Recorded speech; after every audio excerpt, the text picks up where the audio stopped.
Illegal aliens from Mexico were allowed to march through America's cities demanding citizenship. Some even waved the Mexican flag.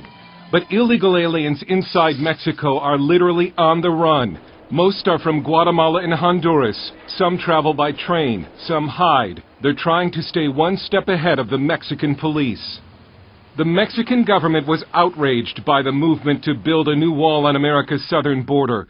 Mexico's foreign secretary went before the cameras to protest that Mexican immigrants are not felons or terrorists. They are human beings who deserve respect and the opportunity to live with dignity.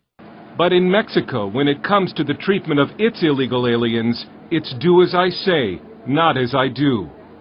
Mexico has called U.S. immigration policy harsh and has called the proposed wall on the U.S.-Mexico border shameful.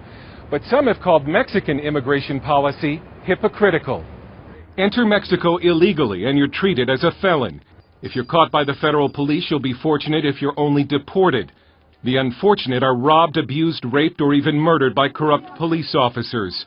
Fernando Aguiar Neri coordinates Red Cross efforts to help illegal aliens inside Mexico. When people approach us, they are usually fearful that we work with the government and are afraid of being reported. One of the 7 principles of the Red Cross is complete neutrality and independence, so we can't cooperate with the Mexican government on the illegal alien issue. Neri says most illegals moving through Mexico try to avoid the cities. The Catholic Church also shields illegal aliens from the Mexican government. We found 2 shelters for illegals in Mexico City, but we were not allowed inside. Most of the Central Americans in these shelters are on their way to the United States. They'll be fortunate if they arrive unharmed. This immigrant from El Salvador said, if you're carrying any money, the police take the money and then say, get out of here. This one says we still have 20 days of travel to reach the United States. But if you're a Mexican citizen wanting to enter the U.S. illegally, then you can count on the Mexican government's full help and support. It even has a special department called Grupos Beta that allegedly helps Mexicans cross the U.S. border illegally. Although in an interview with CBN News, the head of Mexico's immigration service, Hipólito Trevino, denied it.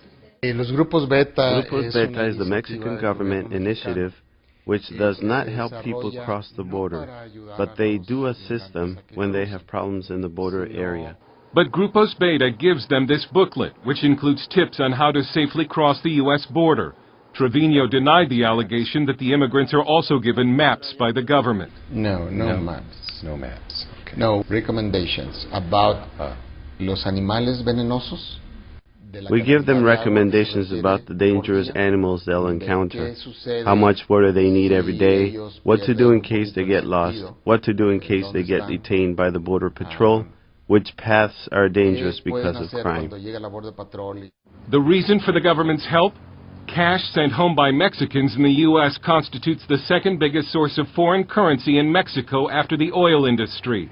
$20 billion last year, or 2% of Mexico's GDP. About 10% of Mexico's population is now living in the United States, over 10 million people. And how many illegal aliens in its own country has Mexico legalized in the past 5 years? Just 15,000. The Mexican government may think that plans to tighten up the U.S. border are offensive, but critics are saying far worse things about Mexico's immigration policy. Dale Hurd, CBN News, Mexico City.